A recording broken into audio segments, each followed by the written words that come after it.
မိနစ်50လောက်ချိန်ယူပြီးတော့တရားဒေသနာများနာယူမှတ်သားကြရအောင်နော်ဒီကနေ့သာသနာတော်နှစ်2562ခုကောဇာတက္ကီ1389ခုပြာသူလာဇန်9ရက်ယနေ့တွေကနတ်တော်လာပြီးကြောကြီးမှပြောတယ်နော်ပြာသူလာဇန်9ရက်2019ခုနှစ်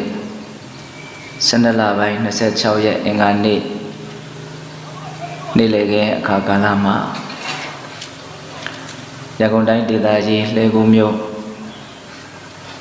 ကျွန်းကလေးအုပ်စုရွှေမတင်ကျေးရွာသစ္စာရွှေစီကျောင်းတိုက်တွင်မှာဆင်ကျင်းပကြတဲ့9ရက်တာတတိပဋ္ဌာန်ဘာဝနာတရားစခန်းပွဲတရားဘာဝနာများကြိုးစားအထောက်ချဖို့ရောက်ရှိလာရတဲ့တရားဓမ္မပေါင်းသူတော်ကောင်းတို့ကိုဦးဇင်းတို့ဒီနေ့မိမိတို့အထောက်နေတဲ့တရားဘာဝနာလုပ်ငန်းနဲ့ဆက်ဆက်မှုရှိမဲ့တရားဒေသနာများရွေးချယ်ပြီးတော့နေ့တိုင်းတရက်ကိုတရားတစ်ချိန်ဟောပြပါတယ်နော်အဲ့တော့ဒီကနေ့ပိဋကပေါင်းသူတော်ကောင်းတို့ကိုဦးဇင်းတို့ဘာတရားဟောပြခြင်းလဲဆိုလို့ရှိရင်ခုတ္တကနိကေဇာတကနိပတ်တော်မှာလာရှိတဲ့ဥဒယပတ္တဇတ်ဆိုတာကိုဟောဖို့ဦးဇင်းတို့စီစဉ်ထားပါတယ်ဒီဇတ်တော်ထဲမှာဘဝခန္ဓာရဲ့အကြောင်းကိုခြုံငုံသုံးသပ်ပြီးတော့ပြောပြထားတဲ့အနှစ်သာရရှိလာတဲ့တရားစကားတွေများစွာပါဝင်နေတဲ့အတွက်ကြောင့်ဒီဇတ်တော်လေးကိုပြောခြင်းစိတ်ပေါက်တယ်ပေါ့နော်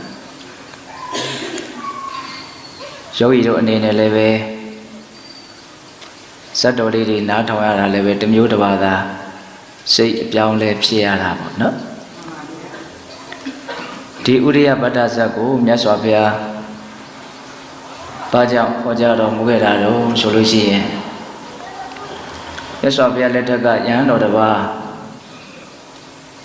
သာသနာ့ဘောင်မှာမပျော်မွေ့ဘူး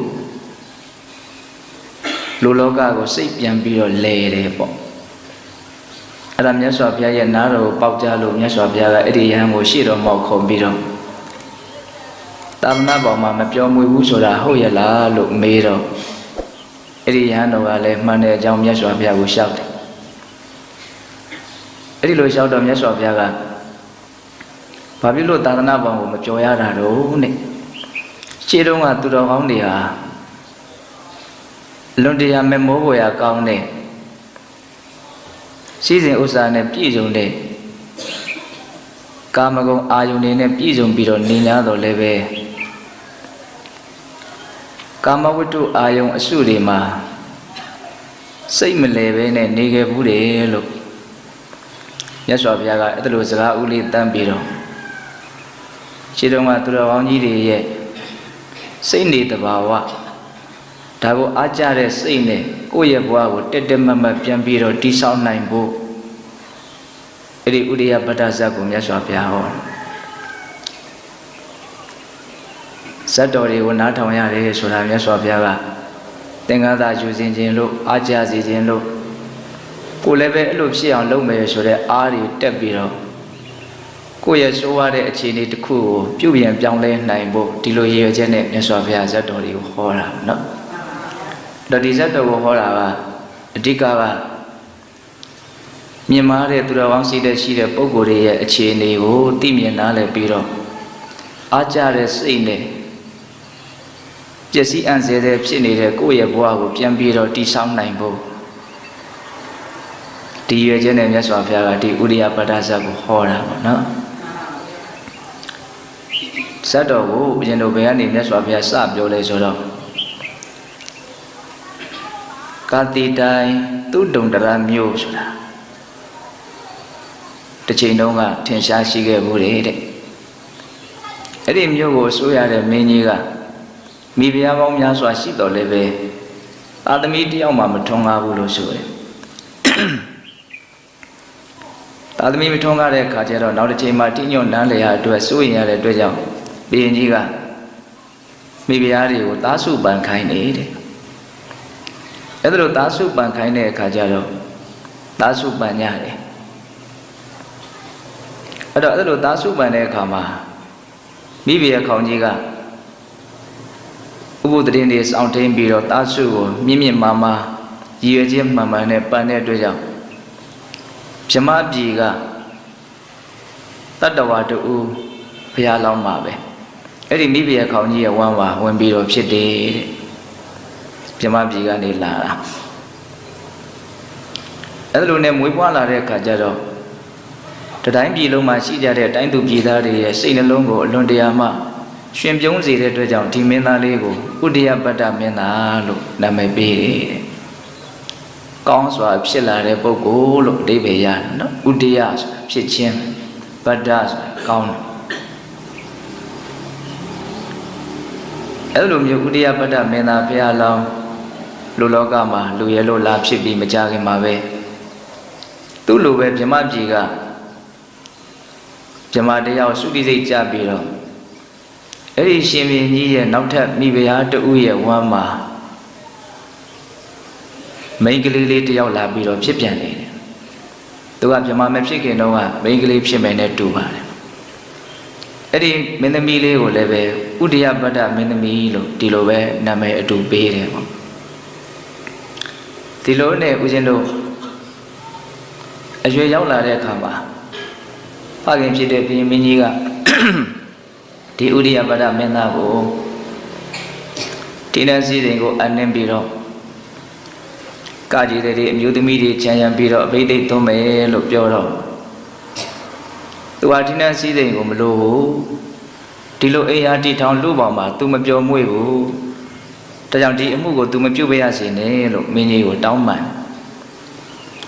ဒါကဗြဟ္မပြည်ကလာတဲ့ပုဂ္ဂိုလ်ဖြစ်တဲ့အတွက်ကြောင့်လူအများစုတန်ဖိုးထားပြီးတော့ပြောမွေ့ကြတဲ့ဒီကာမကိစ္စကို तू စိတ်မဝင်စားဘူးပေါ့နော်အဲ့လို तू ညင်းမိမယ်လို့လည်းပဲမိဘများနဲ့တကွာအလုံးစုံသောအတိုင်းဝိုင်းကအတင်းအကျပ်သူ့ကိုတိုက်တွန်းကြတယ်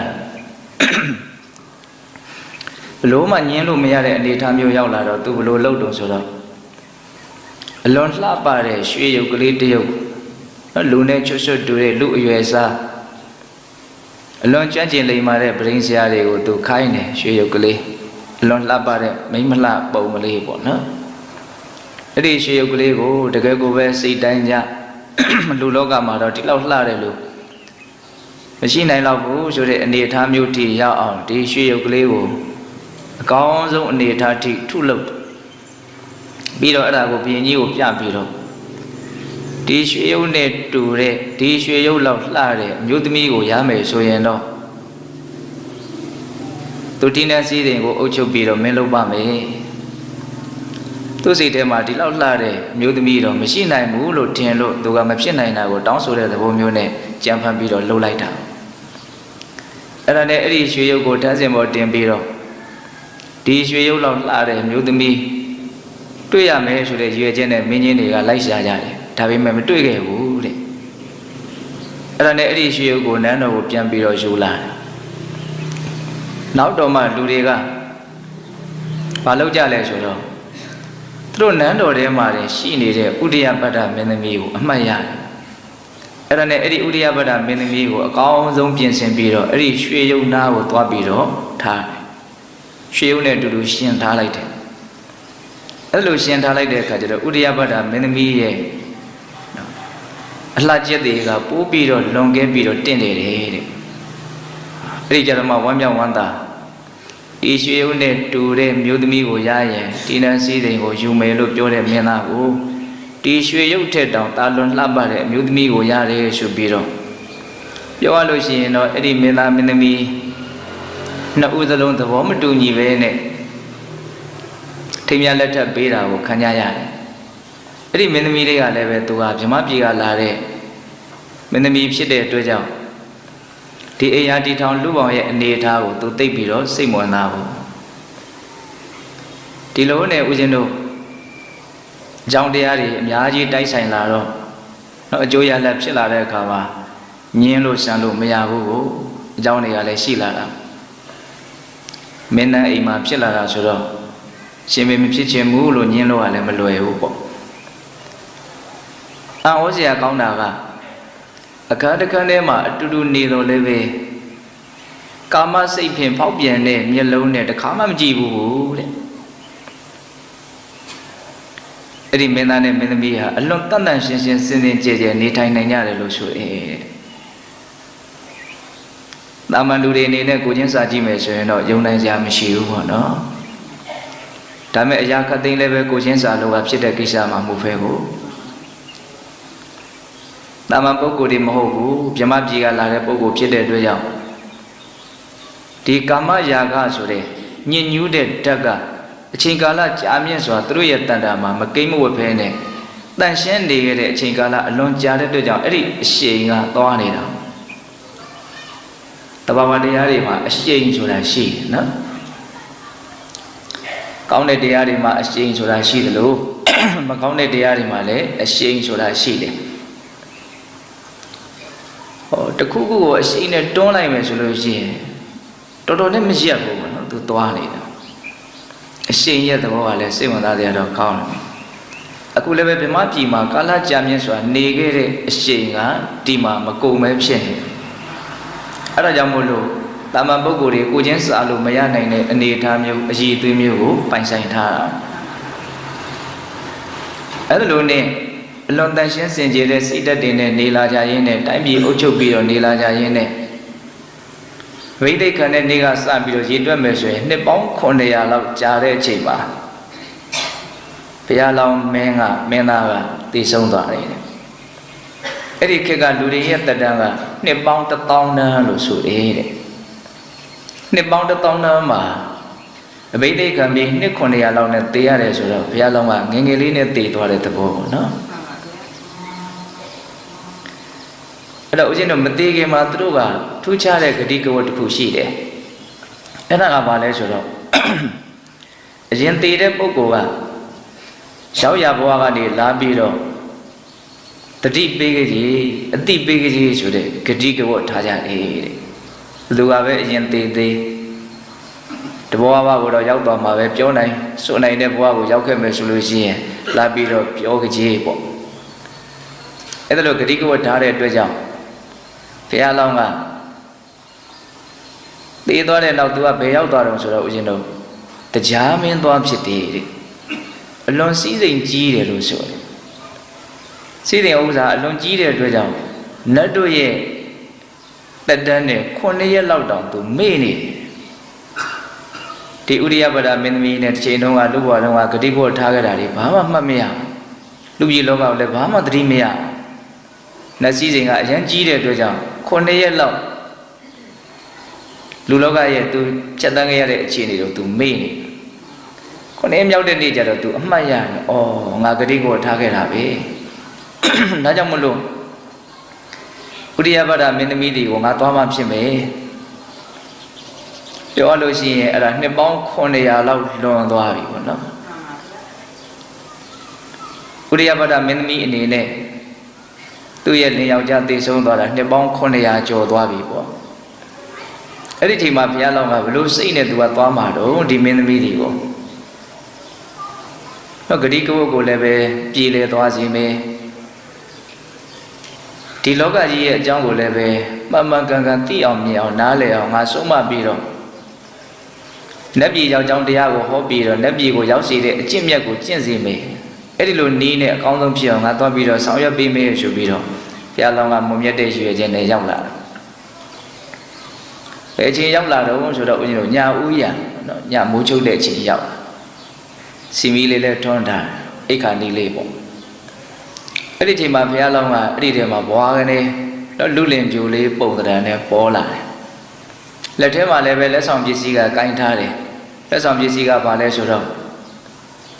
ရွှေပဲရုပ်တွေနဲ့ပြည်နေတဲ့ရွှေခွက်တစ်ခွက်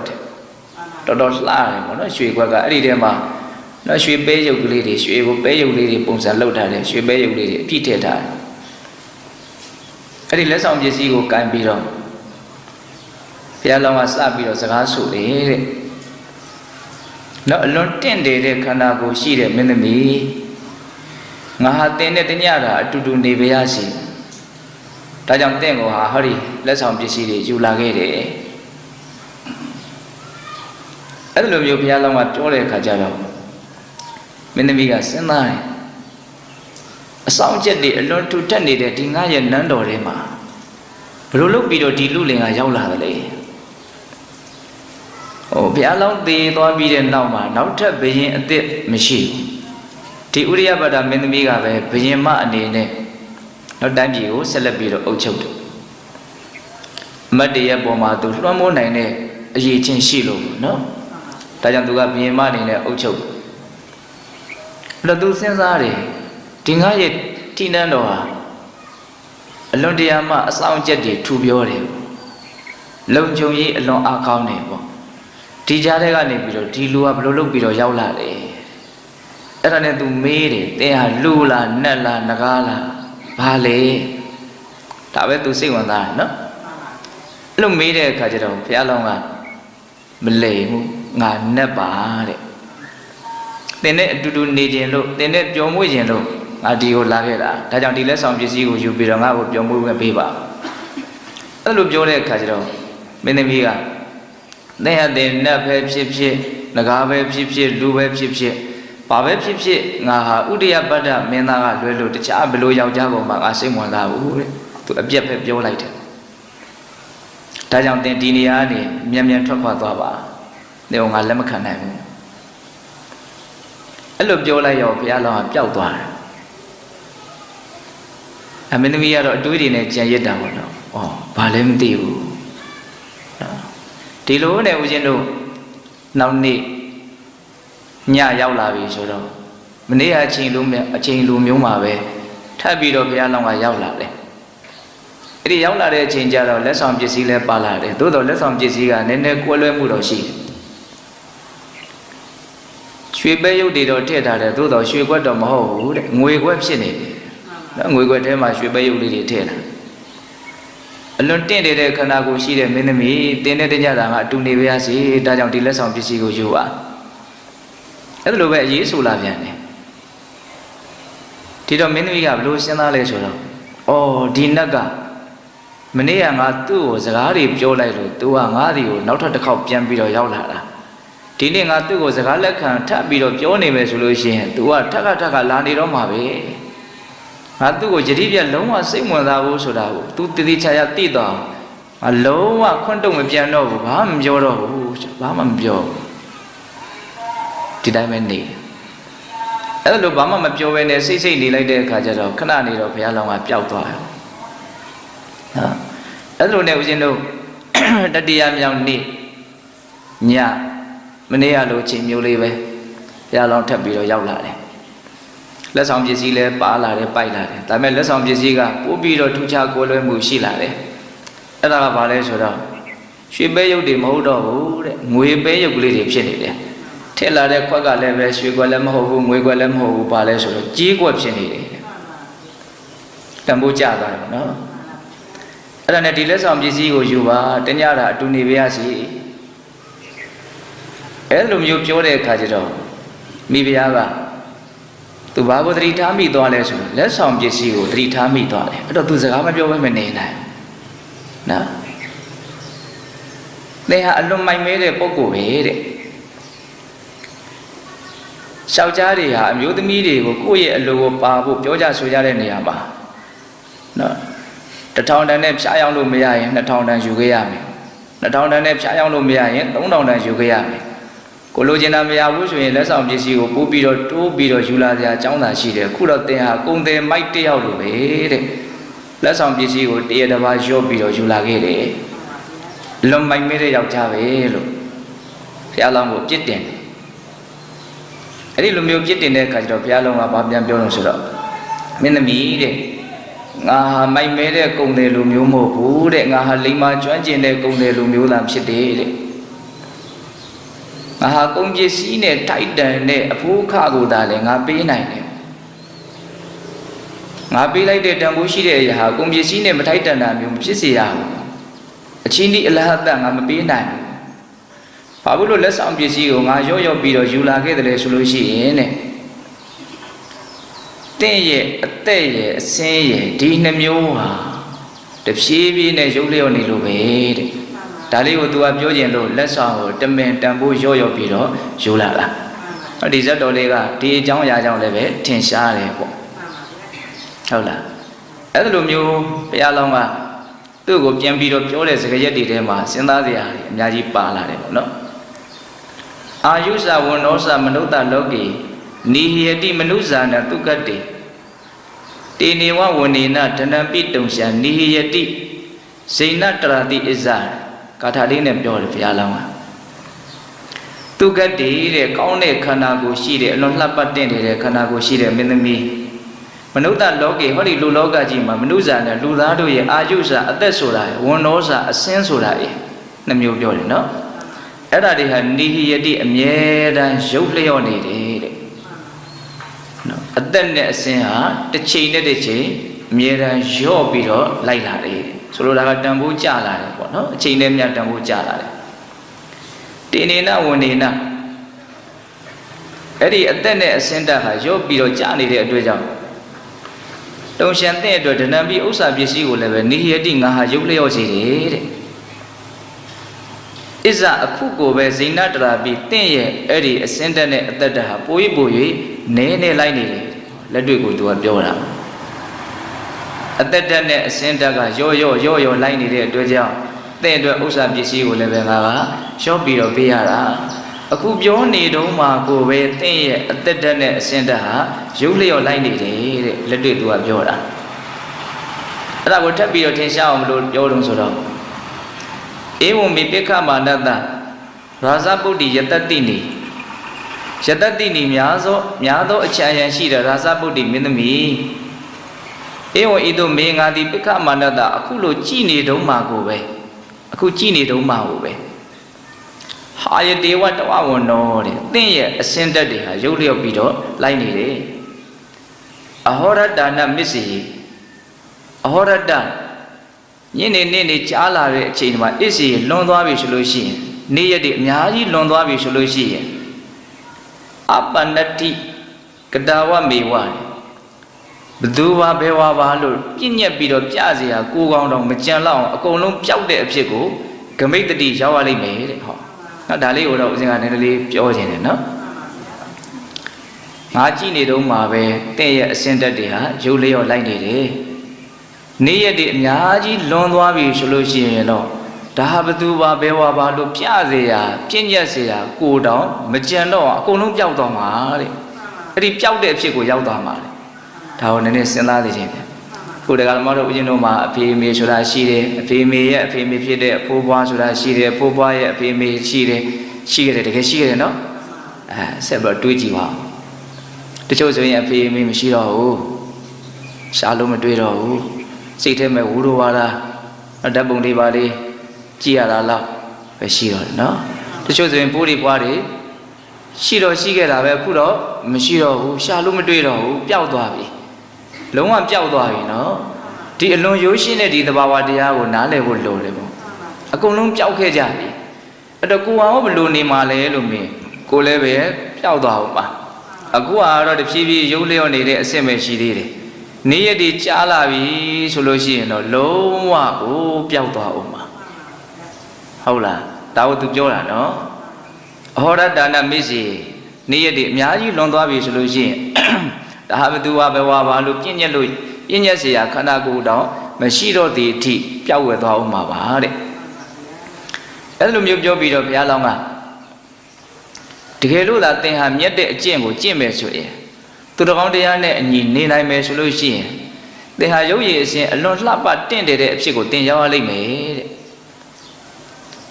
ဆိုလိုတာကနတ်ရဲ့အဖြစ်ကိုရောက်ပြီးတော့သင်ဟာရုပ်ရည်အစဉ်အလွန်လှပတင့်တယ်တဲ့အဖြစ်ကိုရောက်ရလိမ့်မယ်လို့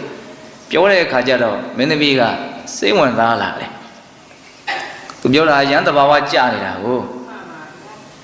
အဲ့ဒါနဲ့သူကမေးတယ်အသိနဲ့မင်းနဲ့အဲ့ဒါလို့ဆိုလို့ရှိရင်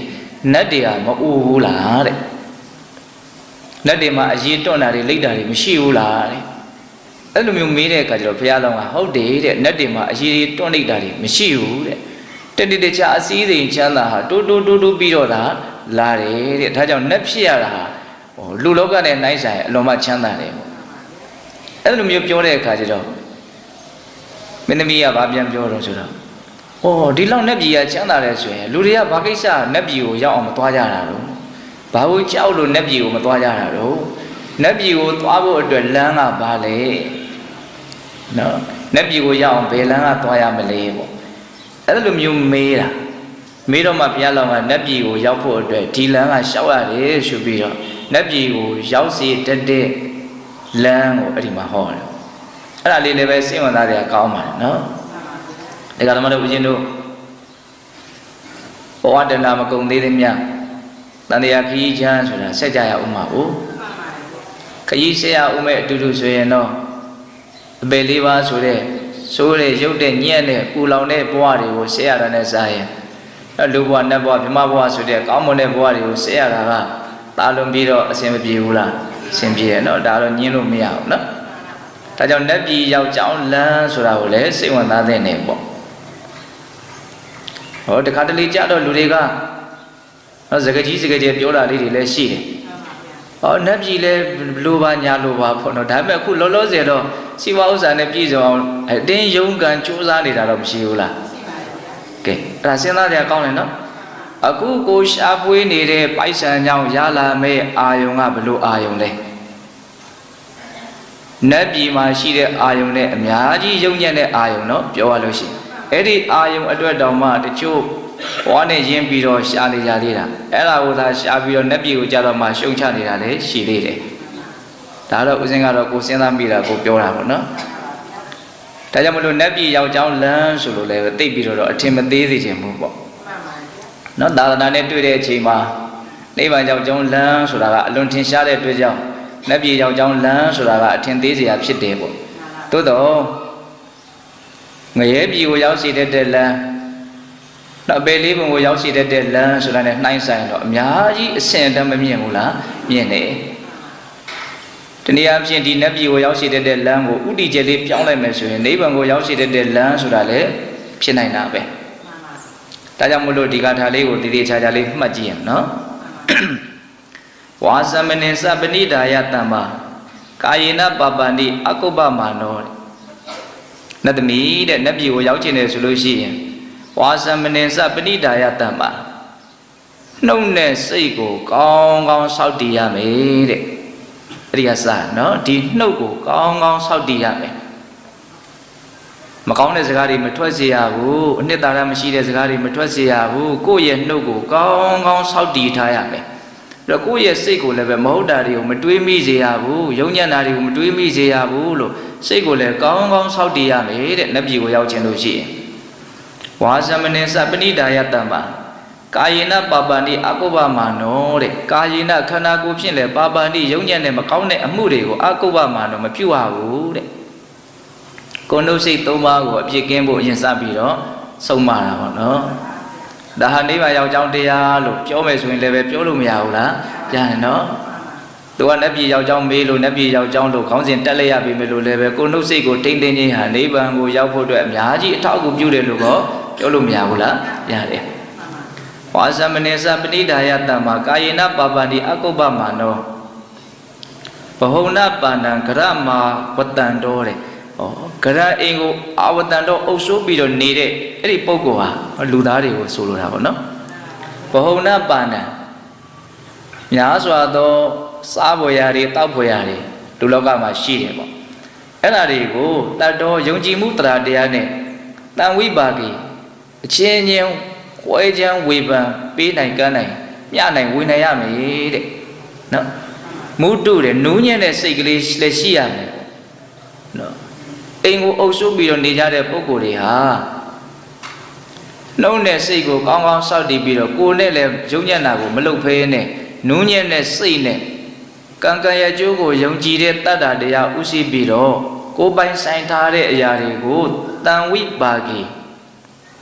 ခွဲချမ်းဝေဖန်နိုင်ရမယ်တဲ့ဘယ်သူကိုဝေဖန်ရမှာဆိုလူသားချင်းချင်းပေါ့နော်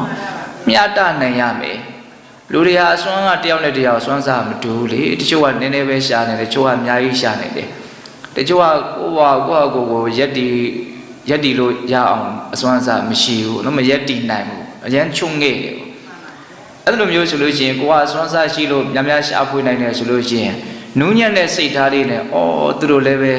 ရပါစေဆိုပြီးတော့ကိုယ့်ရဲ့ပိုင်ဆိုင်မှုကိုကွဲချမ်းဝေဖန်တာအလွန်မြင်မာတဲ့စိတ်ဓာတ်ပေါ့နော်အဲ့ဒါကိုလည်းပဲဦးဇင်းတို့ဘလို့စိတ်နဲ့လောက်ရမှာလဲဆိုတော့နော်တတော်မူတုတံဝိပါကိနူးညံ့တဲ့စိတ်ကလေးနဲ့အမှန်ကိုယုံကြည်တဲ့ဆိုတာကနော်ဒီအလုပ်ကအလွန်ကောင်းမွန်တဲ့အလုပ်ပဲလို့နော်ဒါနသီလသမာဓိပညာဒီကုသိုလ်ကောင်းမှုရဲ့စွမ်းရည်တတ္တိကိုယုံကြည်တာကိုတရားတရားလို့ခေါ်တာ哦အဲ့ဒီတရားတရားဥရှိပြီးတော့နူးညံ့တဲ့စိတ်နဲ့ဝေနိုင်ရမယ်မျှနိုင်ရမယ်တဲ့နတ်ပြည်ယောက်ျောင်းကိုသူပြောတာနော်ပြီးတော့သူပြောတဲ့စကားလုံးလေးတစ်လုံးကနောင်နာမှာကပ်ပါလာတယ်ဝတ္တင်ညူတဲ့တတ္တောမုဒ္ဒတံဝိပါကိဝတ္တင်ညူဆိုတာပါလေသူများပြောတာကိုသိတာဝဒဆိုတာဆိုတာပြောတာပေါ့နော်အင်ညဆိုတာသိတာဝတ္တင်ညူဆုံးမတဲ့စကားတွေသူတော်ကောင်းတွေကကိုယ်ပြောတဲ့စကားတွေကိုနားလေတာဒါဝတ္တင်ညူလို့ခေါ်တာနော်ဒါလူတိုင်းဒီအည်သွေးမရှိဘူးနော်တချို့ပြောရခဲ့ဆိုရခဲ့ပြောလို့လည်းမရဆိုလို့လည်းမရနားမလည်နိုင်ဘူးနော်ဟိုအတန်တော့ကြားတယ်ဒါပေမဲ့သူတို့မှာတိသွားတဲ့သဘောနားလည်သွားတဲ့သဘောမရှိဘူးဒါဝတ္တင်ညူမဖြစ်ဘူးပေါ့နော်ဒါကြောင့်နတ်ပြည်ကိုရောက်ချင်လို့ရှိရင်သူတော်ကောင်းတွေပြောထားတဲ့စကားတွေကိုနားလည်မှုရှိရဝတ္တင်ညူနော်ပြီးတော့ဗာဆက်ပြောလို့ဆိုတော့သင်္ကာဟကောတခိလောတဏ္ဍဝါသော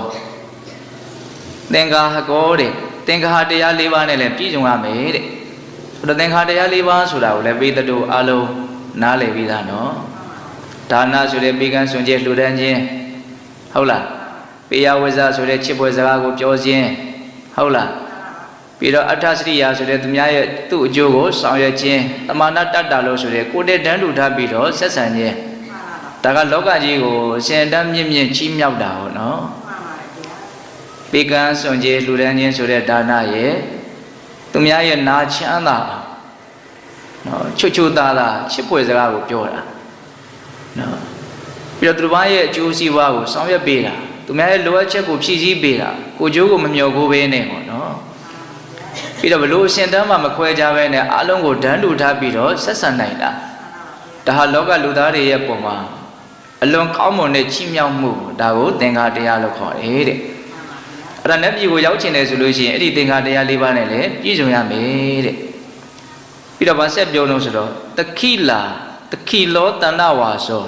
တခိလာနူးညံ့တဲ့စကားရှိရစကားပြောတာအရန်ချိုသာရမယ်ပေါ့နော်တဏ္ဍဝါစာပြည့်ပြည့်တဲ့စကားရှိရမယ်နော်ဒီစကားကိုဒီမှာထပ်ပြီးတော့ပြောတာကိုအသင်ကအရန်သဘောကျတယ်စကားနဲ့ပတ်သက်ပြီးတော့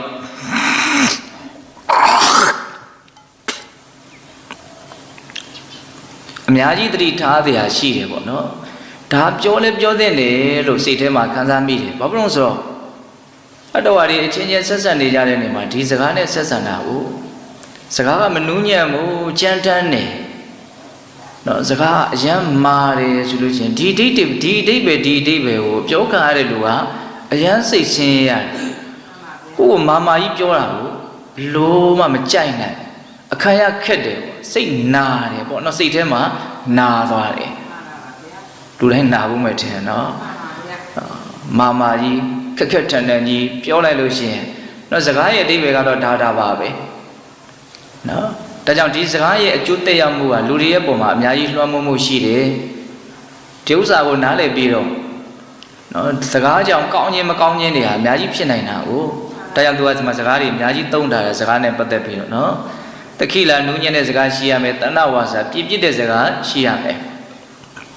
ကိုယ်စကားတန်ကိုကြားလို့ကိုယ်နဲ့စကားပြောရလို့အကုသိုလ်မဖြစ်စေရဘူးပေါ့နော်အဲ့လိုမျိုးဣဋ္ဌတိတောပရလောကနာပါယိအဲ့ဒီလိုမြင့်မြတ်တဲ့အည်အသွေးတွေမှာတည်နေတဲ့ပုဂ္ဂိုလ်ဟာတဲ့ပရလောကတမလွန်လောကကိုနာပါယိကြောက်ကြမလို့တဲ့ဆိုလိုတာကတရားမှာကြောက်ကြမလို့လို့ပြောတာနော်နတ်ပြည်ရောက်ကြောင်းတရားလို့လည်းဆိုနိုင်တယ်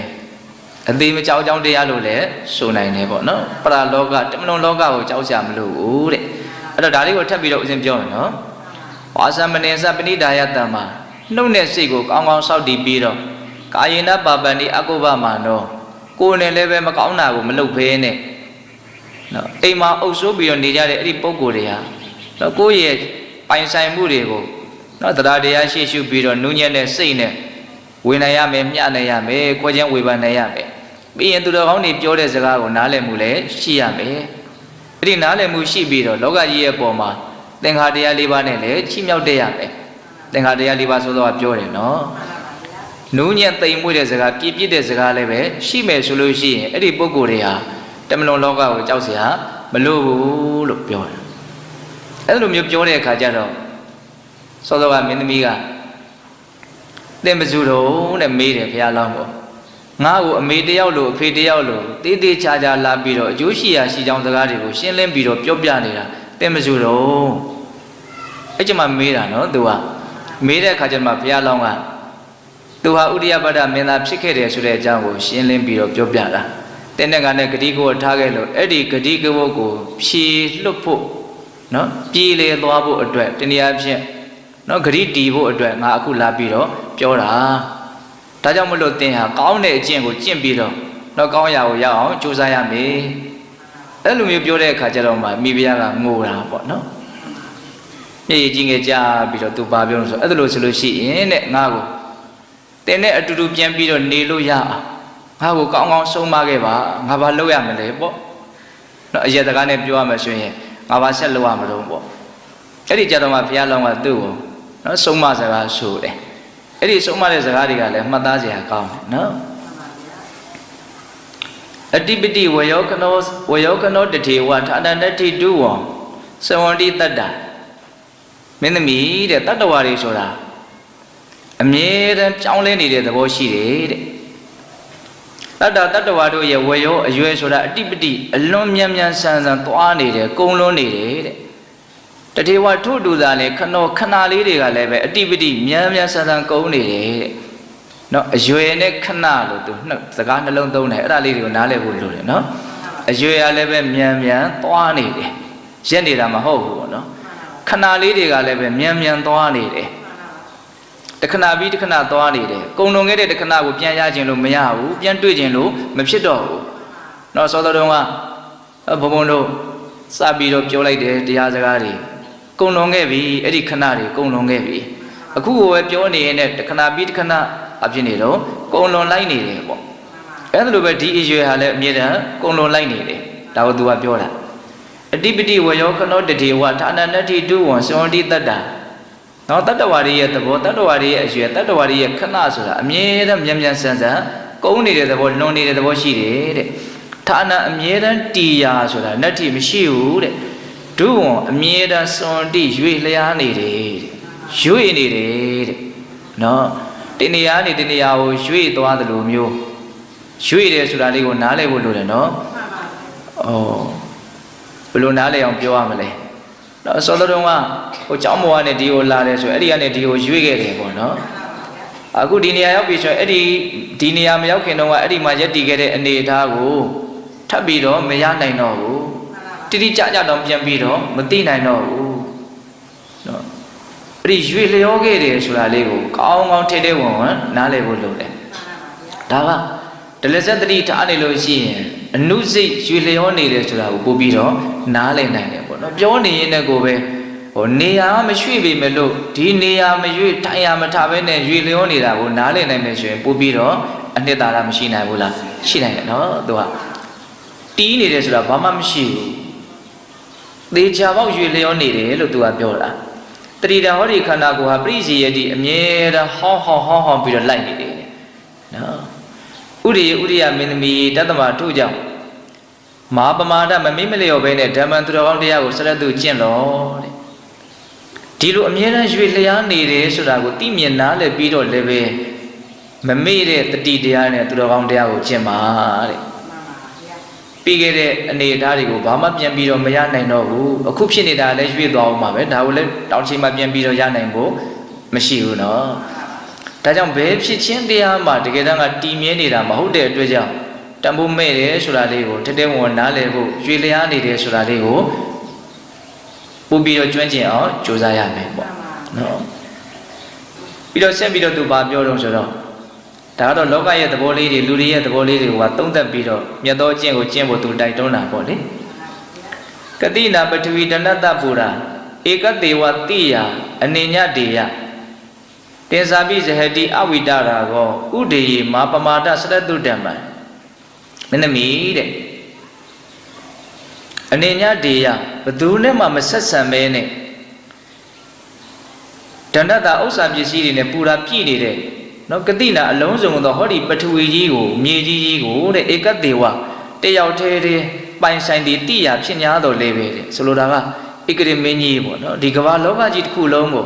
badune ma masasat phe ne tu tayaw the pain ta de no usa pisi ne pyi ne de di kaba loka ji takku long ko tu tayaw the pain ta de akong long tu ya tha de po so lo da kaအဲ့တော့အကုန်လုံးလောကကြီးမှာရှိတဲ့ပိုင်ဆိုင်သမျှတွေအကုန်လုံးရှိသမျှတွေကိုသူအကုန်လုံးဘယ်သူနဲ့မှမဆက်ဆက်ပဲနဲ့တယောက်တည်းပိုင်ထားတယ်ဆိုအောင်တော့သူနောက်ကျုံးမှာဘလို့စွန့်ပစ်သွားရမယ်ဘလို့ထားခဲ့ရမလဲဆိုလို့ရှိရင်အဝိတရာကိုတင်စာပိဇဟတိနော်ဆွဲလန်းမှုမကင်းပဲနဲ့တနည်းအားဖြင့်မရောက်ရဲပဲနဲ့ဒါရဲ့ပုံမှာမမုန်းမှုတန်းလန်းနဲ့ပဲသူစွန့်သွားပါတဲ့တော့ဆိုလိုတာကအများကြီးရလို့လည်းပဲစိတ်ကတော်ပြီဆိုတာမျိုးမရှိဘူးဆိုတာကိုပါတခါတည်းသူကပြောသွားတာအဲ့ဒီအချက်လေးကိုစဉ်းစားမိနေခြင်းနဲ့နော်ဒီကဘာမြေပြင်ကြီးတစ်ခုလုံးကိုဘယ်သူမှမဆက်ဆက်ပဲနဲ့သူတယောက်တည်းပိုင်တော်လည်းပဲနောက်ထပ်ပြီးတော့မရခြင်းဘူးဆိုတာမရှိဘူးအဲ့လိုကြီးရထားလို့ဘာမှမရခြင်းတော့ဘူးပြည့်သွားပြီကျင်းတတ်သွားပြီဆိုတာလည်းမရှိဘူးဒီလိုနဲ့ပဲတည်တဲ့အခါကျတော့နော်လူချင်းရတန်းလန်းနဲ့ပဲတည်ရမှာပဲအဝိတရာကဆွဲမဲ့မှုမကင်းမဲနဲ့ပဲဇဟတိအဲ့ဒါတွေကိုသူစွန့်ခဲ့ရပါနော်ဒါလေးကအများကြီးစဉ်းစားရကောင်းတယ်နော်ပါရီကိုဘယ်လောက်ပဲပိုင်ထားတာမယောင်ရဲမတင်းတိမ်ပဲနဲ့သာလျင်တည်ခြင်းကိုပြုကြရမှာတတ္တဝါတွေကဟုတ်ရဲ့လားအဲ့ဒါကိုသူကတင်စားပြီးဇဟတိအဝိတရာကိုဆွဲလက်မှုမကင်းမဲနဲ့တတ္တဝါတွေအလုံးကိုစွန့်ထားခဲ့ရတာကျင့်တတ်ပြီးတော့ကြည်ကြည်နက်နက်ဘာမှမရကျင်တော့ဘူးတိုင်းထားခဲ့ရမယ့်တူတော့ဘာမှမရကျင်တော့ဘူးဆိုတဲ့စိတ်နဲ့သွားကြတာမဟုတ်မဖြစ်လို့လားသွားရတာဒါရဲ့ပုံမှာဆွဲလက်မဲ့မှုကမကင်းဘူးပေါ့ဒီသဘောကိုပြောတာနော်ဘာဒီကိုဘလောက်ပဲရရဘာဒီဘလောက်ပဲရှိရကျင်တဲ့စိတ်ရှိကျင်တဲ့စိတ်ကတော့ပြောင်းမသွားဘူးအဲ့ဒီရကျင်တဲ့စိတ်ရှိကျင်တဲ့စိတ်တန်းလန်းကြီးနဲ့ပဲထားခဲ့ရမှာပဲတဲ့ဒါပြောတာဒါကြောင့်မလို့အဲ့ဒီသဘောတဘာဝတွေကိုနားလည်ပြီးတော့သင်ဟာမမေ့မလျော့သူတော်ကောင်းတရားကိုကျင့်ပါတဲ့မာပမာဒသရတုတ္တံပါမမေ့ဘဲနဲ့သူတော်ကောင်းတရားကိုကျင့်ပါတဲ့နဂါရရှိပြီနော်နောက်ပြီးတော့သူဘာထပ်ပြောတော့မာဒါစပိတာစဘာတရောစပရိယာပိတတေနဟွန်တိအတိဋ္ဌာမာဒါစမိကေနော်ပိတာစဖခင်ဘာတရောတဲ့အကိုတွေမောင်တွေပရိယာနော်ဇနီးမယားတွေ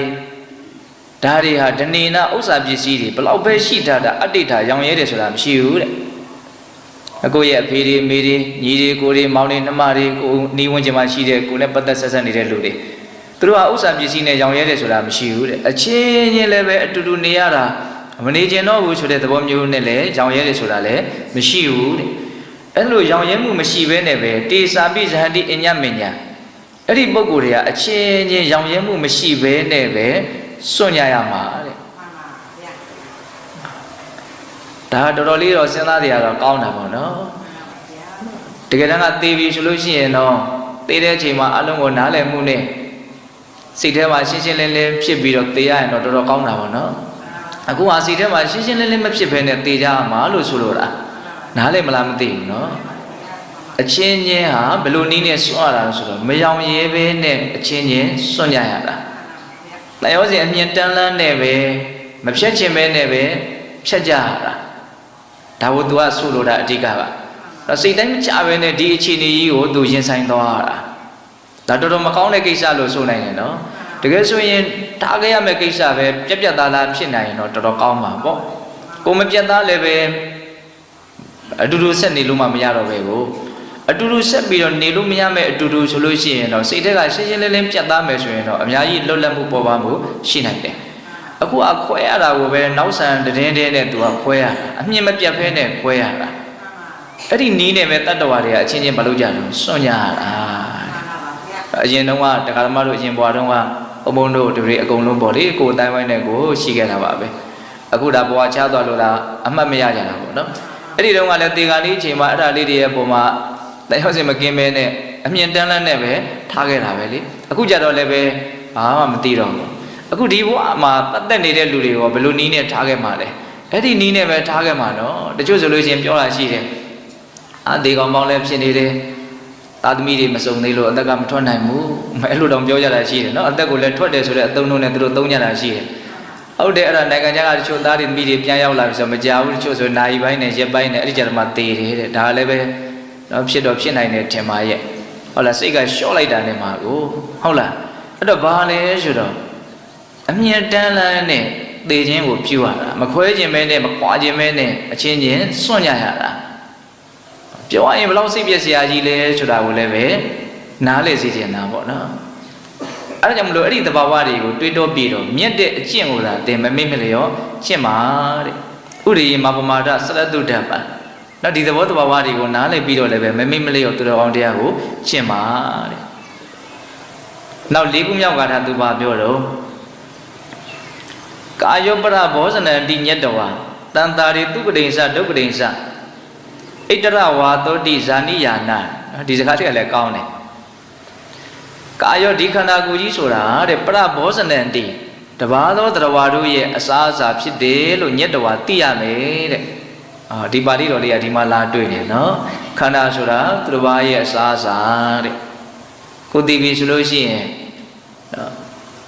မီးမရှို့လိုက်ဘူးမီးရှို့တာလက်မဥဘူးဆိုလို့ရှိရင်အလုံးမတော့အိဆန်လေးတွေကစားကြမှာနော်ကိုစင်ငယ်ငယ်တုန်းကအိမ်တိမ်မှာ6နှစ်သမီး9နှစ်သမီးလေးတယောက်တည်တာအဲ့တော့ဦးဇင်းတို့ကလည်းပဲခန့်ငယ်ငယ်ပေါ့လေလူတည်တယ်ဆိုတော့ကလေးတွေကယုံရှိနဲ့တွားကြည့်တာရွာထဲမှာလူတယောက်တည်ပြီဆိုရင်ညဆိုမအေးရတော့ဘူးခြေတော့လည်းမဆန်ရတော့ဘူးအင်ကြီးလေးကလည်း90လောက်ပဲရှိတာဟုတ်အဲ့တော့အဲ့ဒီအိမ်လေးကိုကပ်ပေါက်ကနေတွားပြီးတော့ချောင်းကြည့်တယ်အဲ့ဒီကလေးမလေးတည်တာဟိုစိတ်တွေကမဲလို့တက်နေတယ်မျက်လုံးတွေရောနှာခေါင်းတွေရောပါးစပ်တွေရောအဲ့ဒီမြင်ကွင်းကိုတော်တော်ကြာကြာထိစွဲနေလာစားရတော့တာပေါ့နော်သူလည်းမချောင်းနိုင်တော့ဘူးလေဟုတ်လားနောက်ဆုံးဘယ်တရားတွေကမှမစားအောင်ထိန်းထားအောင်မယ်နော်စောင့်ရှောက်ထားအောင်မယ်ဆိုရင်တောင်ဒီခန္ဓာကိုယ်ကြီးကသူ့အလိုလိုတန်တိတစဖြစ်လာတဲ့ပိုးလောက်တွေကဒီခန္ဓာကိုယ်ကြီးကိုစားကြလိမ့်မယ်တောက်ကြလိမ့်မယ်အဲ့တော့ဒကာသမားတို့ဦးဇင်းတို့တွေဟာဒီခန္ဓာရဲ့ပုံမှာဘယ်လောက်ထိအမြင်မရှင်းသလဲဆိုတာကိုအဲ့ဒီအချက်ကိုသိခြင်းအဖြစ်လည်းပဲကြည်ခြင်းအဖြစ်လည်းသိနိုင်တယ်ပေါ့ဒီလိုဖြစ်မဲ့ခန္ဓာကိုယ်ကြီးမျိုးကိုပဲစိတ်ထဲကနားလည်မှုပြည့်ပြည့်ဝဝမရှိဘူးပေါ့နော်အလွန်မြတ်နိုးတယ်ပေါ့နော်အလွန်အကောင်းထင်တယ်ပေါ့ဟုတ်လားဒီသဘာဝလေးတွေကိုနားလည်ဖို့လိုတယ်အဲ့ဒါသူကအဲ့ဒါကိုပြောတာကာယောပရဘောဇနံတိညတ္တဝါခန္ဓာဟာသူများရဲ့အစာဖြစ်တယ်ဆိုတာကိုကောင်းကောင်းသိပြီးတော့တဲ့တန်တာရိတုပတိဉ္စဒုက္ခတိဉ္စနော်ဘဝတန်တရားနဲ့နှိုင်းစာလိုက်မယ်ဆိုလို့ရှိရင်သူကတိဉ္စဒုက္ခတိဉ္စကောင်းတဲ့ဘဝပဲဖြစ်ဖြစ်ဆိုးတဲ့ဘဝပဲဖြစ်ဖြစ်ဣတရဝါသောတိဇာနိယာနာအခိုက်အတန့်လေးမျှလာဖြစ်တယ်လို့လည်းနားလည်ရမယ်တဲ့ဟောဒီဒါလေးလည်းပဲဆက်ပြီးတော့တွေးကြည့်နော်ရှည်လျားတဲ့တန်တရားကာလကြီးကိုခြုံငုံပြီးတော့သုံးသပ်ကြည့်မယ်ဆိုလို့ရှိရင်လူဖြစ်ဆိုတာလည်းပဲခဏလေးပဲအိဆံဖြစ်ဆိုတာလည်းခဏလေးပဲတဘောတဘောဘာမှကြာလိုက်တယ်လို့မဆိုနိုင်ဘူးကိုကခြုံငုံပြီးတော့မကြည့်တဲ့အခါကျတော့အခုဖြစ်နေရတဲ့အနေအထားကြီးကိုတကယ်ကိုအရှိအကြာကြီးအတိုင်းစားမဲ့ကြီးထာဝရကြီးလို့တောင်ချို့ထင်နေတာရှိတယ်နော်မပြတ်တော့မဲ့မစည်းတော့မဲ့အတိုင်းထင်နေကြတာပေါ့နော်တကယ်တမ်းကတန်တရားတစ်ချောင်းလုံးနဲ့ခြီးပြီးတော့ကြည့်မယ်ဆိုလို့ရှိရင်ဘဝတွေဟာပါတယ်အခိုက်အတန့်လေးတွေပေါ့နော်ဒီဘဝမှာလည်းပဲနှစ်တွေလတွေရှိတယ်ပြီးရင်ရက်တွေရှိမယ်နာရီတွေရှိမယ်မိနစ်တွေရှိမယ်အကုန်လုံးကဘာလဲလို့မေးရင်တစ်ခုပြီးမှတစ်ခုအခိုက်အတန့်လေးတွေသွားတာပေါ့နော်အဲ့လိုပဲဘဝတန်တရားကိုအခိုက်အတန့်လေးတွေကိုဖြတ်ပြီးတော့ကြည့်တတ်ဖို့လိုတယ်ပေါ့အကုန်လုံးကအခိုက်အတန့်လေးပဲဆိုတာတွေကိုနားလည်ရမယ်နောက်တဘဝအနေနဲ့ပြောမယ်ဆိုရင်ဒီနှစ်တွေလတွေရက်တွေဟာအခိုက်အတန့်လေးတွေဖြစ်တယ်လို့တန်တရားနဲ့ချိန်ပြီးတော့ပြောမယ်ဆိုရင်ဘဝတွေဟာအခိုက်အတန့်လေးတွေအဲ့လိုလေးနားလည်စေချင်တယ်နော်ဘယ်ဘဝပဲရအကုန်လုံးကအခိုက်အတန့်မျှပဲဆိုတာလေးကိုအမြင်ရှင်းသိခြင်းတယ်ပေါ့သူကအဲ့ဒါကိုနားလည်ပြီးတော့လည်းပဲမမေ့မလျော့သူတော်ကောင်းတရားကိုမင်းကျင့်ပါဆုံးမတာပေါ့နော်အဲ့လိုမျိုးလေးကထာနဲ့ဘုရားလောင်းကဆုံးမတဲ့အခါကျတော့မင်းသမီးကသူ့ရဲ့စိတ်ထဲမှာဒီလောကရဲ့အကြောင်းတနည်းအားဖြင့်သူခန္ဓာရဲ့အကြောင်းကိုသူအများကြီးရှင်းရှင်းလင်းလင်းသိသွားတယ်ပေါ့ဒါကြောင့်မလို့သူကအများကြီးဝန်ခံတယ်သူကထာလေးတစ်ပုဒ်ရွတ်တယ်တာဓုဘာတတိယရခေါ်တယ်နော်ယက္ခဆိုတာအဲ့ဒီမှာနတ်လို့အဓိပ္ပာယ်ရတယ်နော် အချင်းတဲ့တင်ပြောတဲ့စကားတွေဟာအလွန်ကောင်းတဲ့စကားတွေပါတဲ့တာတုပါတတိယအလွန်ကောင်းမွန်တဲ့ပြောဆိုချက်တွေဖြစ်တယ်တဲ့အပ္ပမစ္ဆာနာဇီဝိတံကတိတင်္စပရိတင်္စတင်္စဒုက္ခေနတန်ယုတ်တံနော်ဒီရှင်သန်နေရတဲ့ဘဝတစ်ခုဒီအသက်ဆိုတာအပ္ပအလွန်နေတယ်တဲ့နည်းနည်းလေးတဲ့ရှင်သန်ခွင့်လေးကအလွန်နေတယ်တဲ့ကတိတင်္စဒုက္ခတွေအလွန်များတယ်အရှင်မပြေမှုတွေအလွန်များတယ်တဲ့နော်ဒုက္ခေနတန်ယုတ်တံဆင်းရဲဒုက္ခတွေနဲ့အမြဲတမ်းရှင်းနေတယ်တဲ့ဒီဘဝဆိုတာနော်အသက်ဆိုတာဘဝဆိုတာနေတယ်တူတောင်းတယ်ဒါတွေမကဘူးတဲ့ဆင်းရဲမှုပင်ပန်းမှုရှုပ်ထွေးမှုအရှင်မပြေမှုတွေနဲ့လည်းအမြဲတမ်းရှင်းနေတယ်တဲ့သူနားလေသွားတယ်ပေါ့နော်ဘဝရဲ့အကြောင်းဒါဥစဉ်ကဒီစာလေးတွေကိုကြည့်ပြီးတော့သူတို့ဘာလို့ဆိုလို့နေတာတုံးဆိုတာလေးကိုတော့ကိုမိတလောက်ညံလေးနဲ့တွေးမိတယ်ပေါ့နော်ဘဝဟာမတည်မြဲတဲ့အပြင်ဆင်းရဲတာတွေနဲ့လည်းရောနေသေးတယ်လို့သူကအဲ့လိုပြောချင်တာဟုတ်လားအပ္ပမေဇာနာဇီဝိတံမေဇာနာတတ္တဝါတို့ရဲ့ဇီဝိတံရှင်းသန်းနေရတဲ့ဒီအဖြစ်ကလေးဟာအပ္ပအလွန်နေတဲ့ပြိတ္တအလွန်တူတောင်းနေတဲ့ရှင်းသန်းနေရတယ်ဆိုတာနေရတာလေးကမကြလည်းမကြဘူးတူတောင်းနေခဏလေးဒါတင်လားအဲ့ဒီခဏလေးအတွင်းမှာဘယ်လိုခဏလေးတုံးဆိုတော့နောက်ကတိတင်္စဒုက္ခေနတန်ယုတ်တံတော့အစင်မပြေတာတွေဆင်းရဲတာတွေအဲ့ဒါတွေနဲ့လည်းရောနေသေးတယ်တဲ့နော်မမြဲတဲ့အပြင်မကောင်းတာတွေနဲ့ကလည်းရောနေသေးတယ်လို့ဒီလိုဆိုလို့ရမရဘူးလားအဲ့ဒါနှစ်ချက်ပေါ့နော်ဘယ်လိုပြောရရင်တော့နေစာဒုက္ခပေါ့နော်မတည်မြဲတဲ့အပြင်ဆင်းရဲသေးတယ်ပေါ့မတည်မြဲလို့အကောင်းလားဆိုတော့မဟုတ်ဘူးမကောင်းတဲ့ဖြင့်မတည်မြဲနေတာကောင်းလည်းမကောင်းဘူးပြီးရင်ပါလေဒါကြီးရောတည်မြဲသလားဆိုတော့လည်းမတည်မြဲဘူးတဲ့အဲ့ဒါကြောင့်မို့လို့တာဟဧကပပ္ပစိတ်တံမိငါဟာတယောက်ထီးဒီယဟန်ပြုတော့မယ်တဲ့ဟောအဲ့ဒီပြပြရတာနော်တယောက်တည်းပြုမယ်တဲ့အရှိကတယောက်တည်းဆိုတဲ့စကားပါတယ်နော်ယဟန်ပြုတာကိုတော်တဲ့ရောက်လို့ရှိရင်တော့တယောက်တည်းကြောက်နေမှာပဲအပေါင်းဖော်တွေတော့ပအောင်မရမှာလို့ဒီလိုမပါဘူးဟုတ်လားတာဟဧကပပ္ပစိတ်တံမိတဲ့တယောက်တည်းကိုပဲနေလိုက်တော့မယ်ယဟန်ပြုလိုက်တော့မယ်တဲ့ဟိတဝါကာသိင်သူရုံဒနာနော်သူရုံဒနာတိုင်းပြည်နော်မင်းနေပြည်ကြီးဟောဒီကာတိတိုင်းမှာရှိတဲ့ဒီသူရုံဒနာတိုင်းပြည်ကြီးကိုဟိတဝါပယ်စွန့်ပြီးတော့ဒီရှိတဲ့စီးစိမ်ဒီဘဝအကုန်လုံးသူစွန့်လိုက်တော့မယ်ပေါ့နော်စွန့်ပြီးတော့တယောက်ထီးသူယဟန်ပြုပြီးတော့ပဲနေလိုက်တော့မယ်လို့အဲ့လိုအာမခံပြီးတော့သောတော်ကဘုရားလောင်းဆုံးမတဲ့အဆုံးမနဲ့အညီသူနေတယ်ပေါ့ဟိုတောထဲကိုထွက်သွားတာတော့မဟုတ်ဘူးအဲ့ဒီမင်းသားတော်နဲ့မနီမွေစိတ်ညင်ရာဥယျင်ရှိတယ်အဲ့ဒီဥယျင်ထဲမှာယတိယဟန်ပုံစံယူပြီးတော့ယတိယဟန်ပြုတ်ပြီးတော့ပေါ့လေအဲ့ဒီထဲမှာပဲသူနေပြီးတော့မြတ်သောအကျင့်ကိုကျင့်ပြီးတော့ဘယ်လိုနေစာရောက်တဲ့အချိန်ကျတော့နောက်တရားမင်းရဲ့အပေါင်းဖော်နောက်တရားမင်းရဲ့နတ်မိဘုရားဖြစ်ကိုသူရောက်သွားတယ်ဆိုပြီးတော့အဲ့ဒါဦးဇင်းတို့ဥရိယပဒဇတ်ကိုမြတ်စွာဘုရားဟောတယ်ဒီဇတ်တော်ကိုဟောရခြင်းရဲ့အဓိကရည်ရွယ်ချက်ကနောက်လူထွက်လို့တဲ့ယဟန်တစ်ပါးကိုခြေတော်ကသူတော်ကောင်းကြီးတွေရဲ့စိတ်ဓာတ်လောကကြီးပေါ်မှာမြင်တဲ့အမြင်နောက်သူတို့ရဲ့ခံယူချက်ဒါတွေကိုမြတ်စွာဘုရားရှင်းရှင်းလင်းလင်းပြောပြပြီးတော့နှိမ့်ကြလို့ဇဲဇဲဖြစ်နေတယ်ပျက်စီးအံဇဲဇဲဖြစ်နေတဲ့ကိုယ့်ရဲ့ဘဝကိုအာကြမှုတွေနဲ့ပြန်ပြီးတော့တိဆောက်နိုင်ဖို့ပေါ့နော်အဲမြတ်စွာဘုရားရဲ့တော့ရည်မှန်းချက်အောင်မြင်တယ်လို့ဆိုရမယ်ပေါ့အဲ့ဒီဒေသနာလဲဆုံးရောအဲ့ဒီရဟန်းတော်လေးဟာသောတာပန်ဖြစ်တယ်တဲ့သစ္စာလေးပါးကိုသိမြင်သွားတယ်နော်ဘောဟာဒုက္ခပဲဆိုတာကိုသူနားလည်သွားတယ်ပေါ့လူငယ်တွေနားလည်အောင်ပြောရင်ဟုတ်လားအဲ့ကြောင့်မလို့သူလူထွက်တာဆိုတာလည်းမရှိတော့ဘူးနော်တော့ကြားနာရတဲ့ပိဋကတ်မှာလည်းပဲများစွာအကျိုးရှိတဲ့ဒေသနာဖြစ်တယ်ဆိုပြီးတော့နော်အဲ့ဒီတုန်းကမိဖုရားကနော်ဒီမြတ်စွာဘုရားလက်ထက်ကျတော့ရာဟုလာမယ်တော့ဖြစ်လာတယ်ဆိုတော့ဇတ်တော်ကိုလည်းအဲ့လိုပေါင်းတယ်ပေါ့အဲ့တော့ဦးဇင်းတို့နော်ဒီဥရိယပဒဇတ်ကိုပိဋကတ်ပေါင်းတော်အောင်တို့နားထောင်ခဲ့ရတဲ့အခါမှာဘာတွေသိရတယ်လဲမြင်ရတယ်လဲလို့ပြန်ပြီးတော့စီစစ်ကြည့်မယ်ဆိုလို့ရှိရင်ဘဝခန္ဓာတည်းဟူသောလောကရဲ့အခြေအနေမှန်တွေကိုသိရတယ်မြင်ရတယ်ပေါ့နော်အဲ့တော့ဒီအခြေအနေမှန်တွေကတူရာစုပြီးတော့ပြောမယ်ဆိုလို့ရှိရင်အနိစ္စနဲ့ဒုက္ခပါပဲနော်မတည်မြဲတဲ့သဘောဖြစ်တယ်မကောင်းမွန်တဲ့သဘောဖြစ်တယ်ဆိုတာလေးကိုထင်ရှားအောင်ပြောတာပေါ့ဒီထဲမှာဦးဇင်းတို့အစစ်ကလေးပါလာတာကဘာပါလာတော့နတ်ပြည်ယောက်ျောင်းတရားဆိုတာလေးပါလာတယ်နော်နှုတ်နဲ့စိတ်ကိုကောင်းကောင်းစောင့်တည်ပြီးတော့ကိုယ်နဲ့လည်းပဲမကောင်းတာကိုမလုပ်ဖဲနဲ့ယုံကြည်မှုတရားတရားအစစ်အမှန်နဲ့နော်ခွဲခြားဝေဖန်နိုင်ရမယ်ပိုင်ဆိုင်မှုတွေကိုမျှတနိုင်ရမယ်နော်နူးညံ့တဲ့စိတ်နဲ့တော်ကောင်းတွေပြောဆိုတဲ့စကားကိုလည်းနားလည်မှုရှိရမယ်လောကကြီးရဲ့ပုံမှာနော်ဘေကံဆွေကျလှူဒန်းခြင်းဆိုတဲ့ဒါနချစ်ပွဲစကားကိုပြောခြင်းလို့ဆိုတဲ့ပေယဝဇ္ဇ နော်သူ့ရဲ့အကျိုးကိုစီဝါကိုဆောင်ရွက်ခြင်းလို့ဆိုတဲ့အဋ္ဌစရိယာတန်တူထားပြီးတော့ဆက်ဆက်ခြင်းလို့ဆိုတဲ့တမနာတ္တတာဒီလိုသင်္ခါတရားတွေနဲ့လည်းပဲချိမြောက်နေရမယ်နော်တခိလာတဏ္ဍဝါစာနုံညံ့တဲ့ပြည့်ပြည့်တဲ့တိမ်မွေးတဲ့စကားကိုလည်းပြောဆိုတတ်ရမယ်နော်စကားတစ်ခုရဲ့ပတ်ဝန်းကျင်ရဲ့ပုံမှာအကျိုးသက်ရောက်မှုကိုနားလည်ပြီးတော့ကောင်းရင်ကောင်းတဲ့လောက်အကျိုးသက်ရောက်မှုရှိတယ်မကောင်းရင်မကောင်းတဲ့လောက်လည်းအကျိုးသက်ရောက်မှုရှိတယ်ဒါကြောင့်ကိုယ့်ရဲ့စကားကိုအများကြီးသတိထားဖို့မလိုဘူးလားလိုတယ်နော်အဲ့လိုမျိုးကိုယ်နဲ့နှုတ်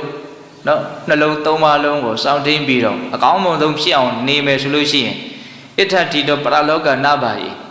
ဒီလိုသူတော်ကောင်းတရားမှာတည်နေတဲ့ပုဂ္ဂိုလ်ဟာပရလောကဆိုတဲ့တမန်လောကကိုကြောက်စရာမလိုဘူးတတိယဖြင့်သိခြင်းတရားနဲ့ပတ်သက်ပြီးတော့စိုးရင်စရာအကြောင်းမရှိဘူးဆိုတဲ့အဓိပ္ပာယ်ကိုနားလည်ကြပါနော်ဒါလေးကတော့အစ်စ်ပေါ့ဟုတ်လားအေးအတော်ချင်းတို့ပြီးတဲ့ပေါင်းသူတော်ကောင်းတို့ဒီဒေသနာမှာလာရှိတဲ့နော်ဘဝတည်ဟူသောလောကတည်ဟူသောဒီတဘာဝတရားတွေရဲ့အမှန်တရားတွေကိုအခုစ조사အထုတ်နေကြတဲ့နောက်တတိပဋ္ဌာန်ဘာဝနာလုပ်ငန်းစဉ်ကနော်သိဖို့မြင်ဖို့နားလည်ဖို့အတွက်အများကြီးနော်အကျိုးကျေးဇူးပြုလိမ့်မယ်ဆိုတာကတော့ယုံမတန်တဲ့ဖြစ်เสียမရှိဘူးပေါ့နော်အခုပြောနေတာကတော့ဒါသဘောတရားရေးရာတွေလို့လည်းဆိုနိုင်တယ်ပေါ့နော်လောကကြီးကဒီသဘောရှိတယ်ဒီသဘောရှိတယ်လို့ဒါပြောနေတာဟုတ်လားအဲ့ဒါကိုကတကယ်လက်တွေ့မှာနော်ဖြစ်နေတဲ့သဘာဝတရားတွေရဲ့ပုံမှာဒလဇတ်တတိထားနေခြင်းအပြင်သူတော်ကောင်းကြီးတွေတည်သွားမြင်သွားတဲ့လောကကြီးရဲ့အမှန်တရားကိုလည်းပဲမသိနိုင်ဘူးလားသိနိုင်တယ်ဒါကတော့စားလို့သိရတယ်ကြားလို့သိရတယ်ပေါ့နော်ဒလဇတ်တတိထားပြီးတော့နေမှရှင်ဩဟုတ်တာပဲခဏတိုင်းခဏတိုင်းအမြဲပြောင်းနေတာပဲပြောင်းပြီးရင်လည်းပဲအဲ့ဒါကိုပြန်မတွေ့ရတော့ဘူးနော်ကြောက်သွားတော့တာဟုတ်လားအခုဖြစ်နေတာတွေကဟောရက်တည်နေမှာလားရက်တည်မနေဘူးဟုတ်လားအဲ့ဒီလိုအနိစ္စသဘောတရားကိုနဲ့နဲကြဲပြန့်နော်တတိထားခြင်းအဖြစ်မသိနိုင်ဘူးလားသိနိုင်တယ်ဒါကြောင့်ပေးတဲ့ပေါင်းသူတော်ကောင်းတို့ဒီအပမာဒဆိုတဲ့တတိတရားလက်ကင်ထားပြီးတော့တတိပဋ္ဌာန်ဘာဝနာလုပ်ငန်းကိုပို့ပြီးတော့ထက်တဲ့နဲ့လုံလဝရိယနဲ့စ조사အထောက်ပြီးတော့ဘဝလောကရဲ့မတည်မြဲတဲ့သဘောတွေကိုပို့ပြီးတော့အသေးစိတ်သိမြင်နားလည်ပြီးတော့ဉာဏ်ပညာတွေအစဉ်စဉ်မြင့်ပြီးတော့နောက်ဆုံးမဉဏ်ဘုညာမျက်နှိပ်ပံကိုမျက်မှောက်ပြုနိုင်ကြတဲ့သူတော်ကောင်းတွေဖြစ်ကြပါစေလို့ဦးဇင်းတို့ဆန္ဒပြုပြီးတော့ဒီကနေ့ပေးတဲ့ပေါင်းသူတော်ကောင်းတို့စ조사အထောက်ကြရတော့ဒါနသီလသမာဓိပညာကုသိုလ်ကောင်းမှုအစွတ်စွတ်ရဲ့စွမ်းတတ္တိကြောင့်ဘုရားတပည့်တော်တို့သည်မဉဏ်ဘုညာမျက်နှိပ်ပံကိုလင်းမြန်ထုတ်ချောင်မျက်မှောက်ပြုရစေကုန်သောဟုပတ္တနာအောင်စုပြုကြကုန်ရာတည်း